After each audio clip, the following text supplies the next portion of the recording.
లలిత exchange Utsav పాత నగల అదే బరువుకి కొత్త నగలు తీసుకో నగల ప్రైస్ లో 20% ఆదా చేసుకోవచ్చు.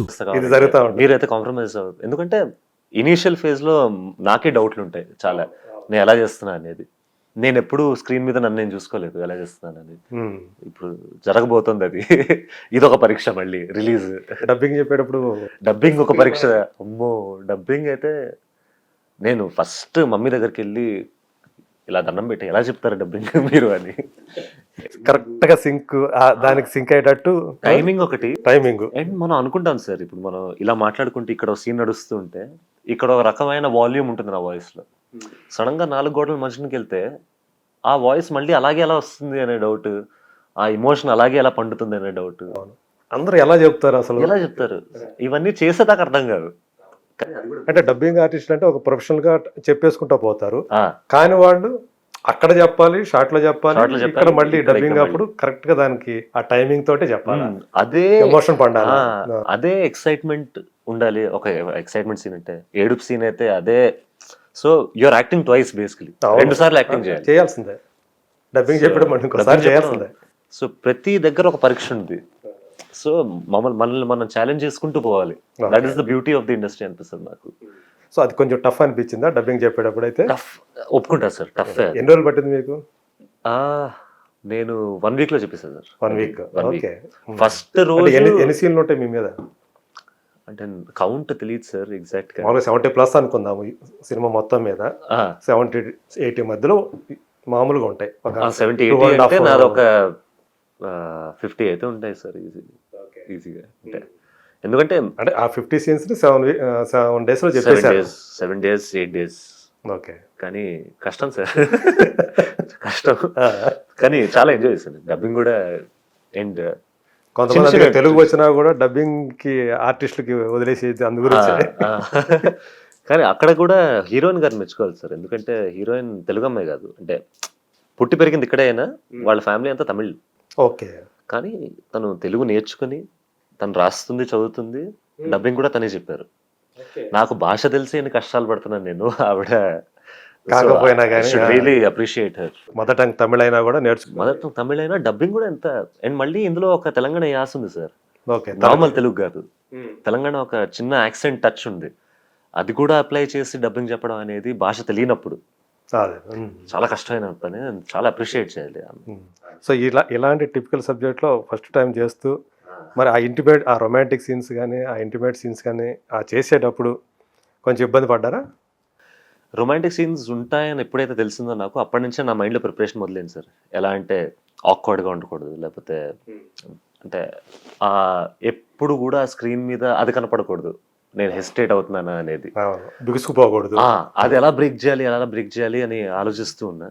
కానీ అల్టిమేట్లీ ఏంటంటే అది చేసే అన్న ఒక మైండ్ సెట్లో ఉండే. ఏదైతే అయింది నువ్వు ఫ్రీగా చేసే, చూసుకుందాం స్క్రీన్లో ఎలా కనపడుతుందా అని ముందు ఒకసారి అనిపిస్తుంది. కానీ అక్కడ డైరెక్టర్ గారిని మళ్ళీ అప్రిషియేట్ చేయలేదు. ఎందుకంటే రొమాంటిక్ సీన్స్ అని లాస్ట్లో పెట్టారు. అప్పటిదాకా ఒక రకమైన ఫ్రెండ్షిప్ అయిపోయింది నాకు యాక్ట్రెస్కి. సో ఆ ఫ్రెండ్షిప్ అయిపోయేసరికి మేము జోకులు వేసుకుంటూ ఎలా కొన్ని సీన్స్లో అయితే ఎమోషనల్ సీన్స్, అప్పుడు మేము ఏడుస్తున్నాం ఆ సీన్లో. కట్ అనగానే మేము నవ్వుతున్నాం, అండ్ మళ్ళీ యాక్షన్ అనగానే మేము ఏడుస్తున్నాం. సో అలా అయిపోయింది ఆ బాండ్. అంత ప్రొఫెషనల్స్ అయిపోయారు అప్పుడే. అంతే కదా, అది ఇప్పుడు ప్రొఫెషనల్ అనిపిస్తుంది నాకు. కానీ స్క్రీన్ మీద కెమెరా స్టార్ట్ అవడం తోటే ఆ సీన్ లోకి వెళ్ళిపోవడం అవడం తోటి వాడిని మామూలు గ్లిసరీన్ హెల్ప్ చేసింది. కానీ సో అప్పటిదాకా ఫ్రెండ్షిప్ అయిపోవడం అయ్యేసరికి మా ఇద్దరికి అంత టైం పట్టలేదు. ఇంటిమేట్ సీన్ ఎక్కువ బిగుసుకుపోలేదు. ఒక రకమైన ఫ్రీడమ్, ఒక రకమైన జోవియల్ గా ఉండే సీన్ ఏదైతే డిమాండ్ చేసిందో దానికి తగ్గట్లుగా ఫ్రీగానే చేసాం సార్. యా. ఓకే. అంటే ఇంటిమేట్ సీన్స్ అంటే బెడ్రూమ్ సీన్స్ లాంటివే. యా. ఇవి ఉంటాయా ముద్దులు? అవి ఇంకా చెప్పకూడదు సార్. ఓకే. కొంచెం సర్ప్రైజ్ వదిలేద్దాం. అదే. సార్ అమ్మ మీకు ఎలా, అంటే నాకు తెలిసినంత వరకు కామన్ ఫ్రెండ్స్ ద్వారానో లేకపోతే ఈ సినిమా పీపుల్లో తను మీ ఇద్దరికి కూడా, మీకు మీ చెల్లెలకి ఒక పెద్ద పిల్లర్, సపోర్ట్ పిల్లరు. అబ్సల్యూట్లీ. అంటే మీరు చిన్నప్పటి నుంచి తనతోనే ఇదవటం, అమ్మమ్మ తాతయ్యల దగ్గర కదా మీరు. అవును సార్. సో అప్పుడు కొంచెం అంటే ఇలా సింగిల్ పేరెంట్గా అమ్మ ఉండటం వల్ల మీరేమన్నా దాని ఇబ్బందులు ఏమన్నా పడ్డారా అప్పుడు? ఆ. ఆ ఏం లోటు లేకుండానే అమ్మ మా అమ్మ ఎలా చేసిందో నాకు ఇప్పటికీ తెలియదు సార్. ఎందుకంటే నాకు మెచ్యూరిటీ వచ్చిన తర్వాత అర్థమైన విషయాలు ఏంటంటే ఈ ఇండస్ట్రీ ఎంత కాంపిటేటివ్, ఎస్పెషలీ ఫీమేల్స్కి ఎంత కాంపిటేటివ్, ఫీమేల్స్కి ఎంత ప్రెషరైజింగ్గా ఉంటుంది ఈ field. And being a single mother, raising 2 kids and ఫ్యామిలీని చూసుకోవడం, మా అమ్మమ్మ తాతయ్యని కూడా చూసుకోవడం, మేమందరం కలిసే ఉంటాం ఇంట్లో.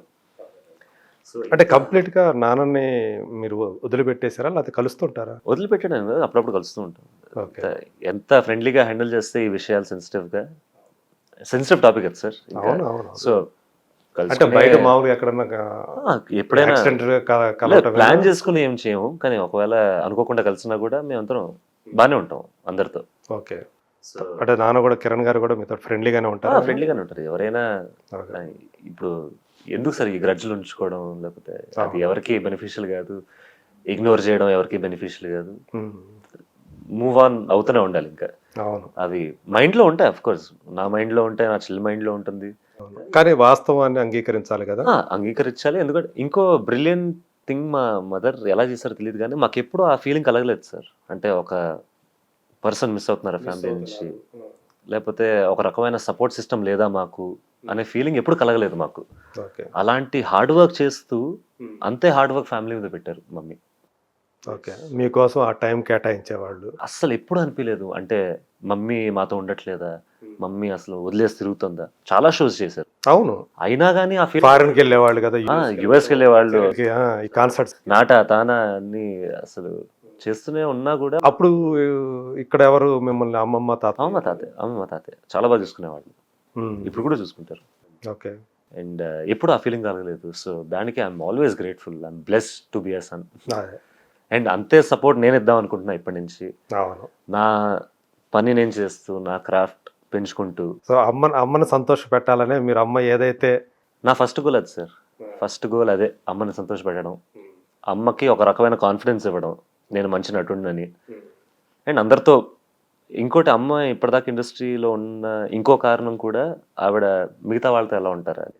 అవును, ఒక రకమైన రెస్పెక్ట్ ఎలా ఇస్తుందో అమ్మ అందరికీ, అంతే రెస్పెక్ట్ నాకు కూడా ఇద్దామని అందరికీ. అండ్ అందరితో బాగుండాలి, అందరితో సరదాగా ఉండాలి. అంటే తను ఏదైతే తీసుకుందో జీవితంలో రామకృష్ణ గారితో కలిసి జీవించాలని, దానికోసం కూడా చాలా స్ట్రగుల్ అయ్యారు కదా. వద్దా అంటే మీ గురించి, మీరంటే చిన్నపిల్లలు కాదు ఇప్పుడు. అవును, ఇద్దరు కూడా ఒక మెచ్యూరిటీ వచ్చిన వాళ్ళే. సో అర్థం చేసుకోగల ఇది ఉంది. సో ఫస్ట్ మీ సైడ్ నుంచి గ్రీన్ సిగ్నల్ వచ్చిన తర్వాతే తను కూడా ఒప్పుకున్నారని చెప్పి. పాపం చాలా భయపడింది సార్ అమ్మ.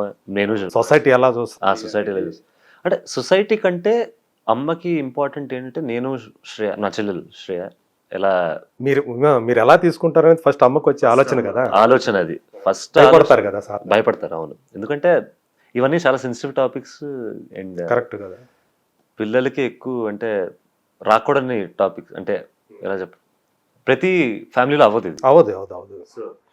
మనం ఒక సినిమా స్వాతి అనే సినిమా చూసినప్పుడు అమ్మకి కూతురు మళ్ళీ పెళ్లి చేయటం అనేది చూసినప్పుడు అది రెవల్యూషన్ అది టైంలో. అండ్ ఎప్పుడు అనుకోము సార్ ఇది, కానీ దాన్ని యాక్సెప్ట్ చేశారు జనం. నిజమే కదా. సో అమ్మ కోసం, బికాస్ దే డిజర్వ్ దట్. ఆ రకమైన హ్యాపీనెస్ దే డిజర్వ్, ఆ రకమైన సపోర్ట్ సిస్టమ్ కావాలి. అది జస్ట్ ఫైనాన్షియల్ అని కాదు సార్. మనతో ఒక పార్ట్నర్ ఉన్నాడు, సంతోషంలో ఉన్నప్పుడు ఒక పార్ట్నర్ ఉండాలి, బాధలో ఒక తోడు, at the end of the day ఒక తోడు. నాకు మా చెల్లికి ఆ సింపుల్ రీజన్ చాలు, ఆ తోడు కావాలి. సో మీకంటే మీరు రేపు పెళ్ళైన తర్వాత మీకు ఒక ఫ్యామిలీ వస్తుంది, మీ చెల్లికి ఇంకో ఫ్యామిలీ వస్తుంది. మరి అమ్మకి తోడు ఇప్పుడు అలా అని కాదు, అంటే మేము పెళ్లి అయిపోయిన తర్వాత అమ్మను వదిలేసి మామూలుగా చెప్పు, కానీ ఎవరికైనా ఏ మనిషికైనా ఆ తోడు అనేది ముఖ్యం. ఎలా వేళల్లో ఉండవు కదా. సో నన్ను మా చెల్లెని పెద్ద కన్విన్స్ చేయాల్సిన అవసరం లేదు అక్కడ. మాకు ఓన్లీ థింగ్ ఏంటంటే, అంటే మిమ్మల్ని కన్విన్స్ చేసింది అమ్మ రామకృష్ణ గారా?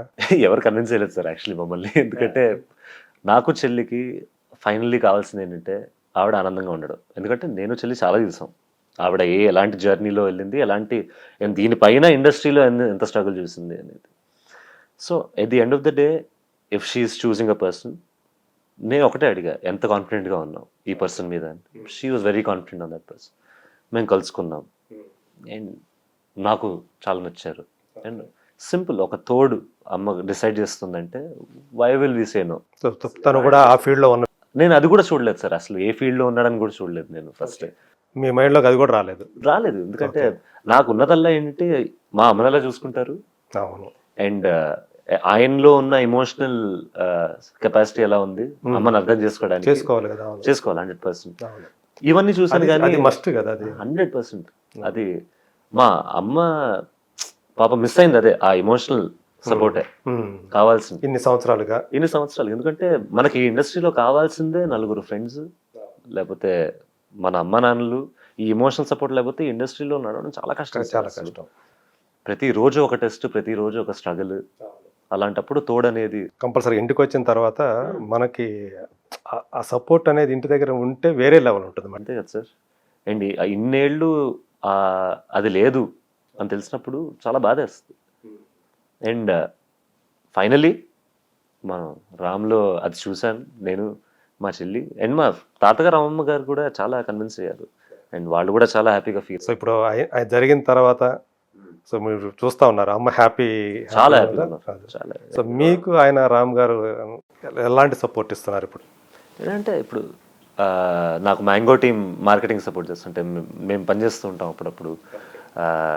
ఒకవేళ ఏమైనా పోస్ట్ పెట్టాలంటే సోషల్ మీడియాలో కానీ మ్యాంగో కింద ఉన్న ఛానల్స్లో కొంచెం ప్రమోట్ చేయడం కానీ, అంతేగాని స్క్రిప్ట్ విషయంలో అలా ఏం హెల్ప్ చేయలేదు. ఓకే. అంటే ఆయన సంస్థల్లో కూడా మీకు ఏమన్నా ఒక స్థానం కల్పించడం కానీ అట్లాంటిది ఏదైనా ఉందా? అలా ఇంకా ఆ మ్యాటర్ని అనుకోలేదు సార్. ఇప్పుడు నా ఫోకస్ అంతా నేను సినిమాల్లో పనిచేయడం కానీ. ఓకే. ఇప్పుడే బిగిన్ అవుతుంది. ఇప్పుడే అసలు లిటరల్లీ నేను ఇప్పుడే స్టార్ట్ అయ్యాను.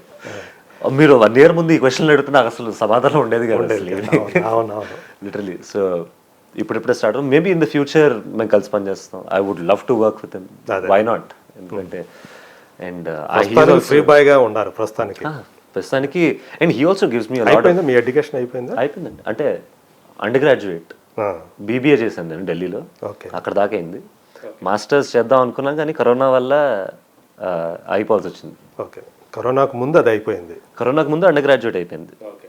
కరోనాలో ఆస్ట్రేలియా వెళ్దాం అనుకున్నాను నేను యాక్చువల్లీ, కానీ ఆస్ట్రేలియా వాళ్ళు 3 ఏళ్ళు బార్డర్ క్లోజ్ చేశారు. సో అండ్ నాకు ఆన్లైన్ చేసే ఇంట్రెస్ట్ రాలేదు, ఎందుకంటే ఆ ఎక్స్పీరియన్స్ కావాలి, అక్కడ ఉండే ఎక్స్పీరియన్స్ కావాలి ఫిజికల్గా అక్కడ. సో అది ఆగిపోయింది, ఇది మొదలైంది. సో చాలా రోలర్ కోస్టర్ రైడ్ అయింది సార్ మధ్యలో.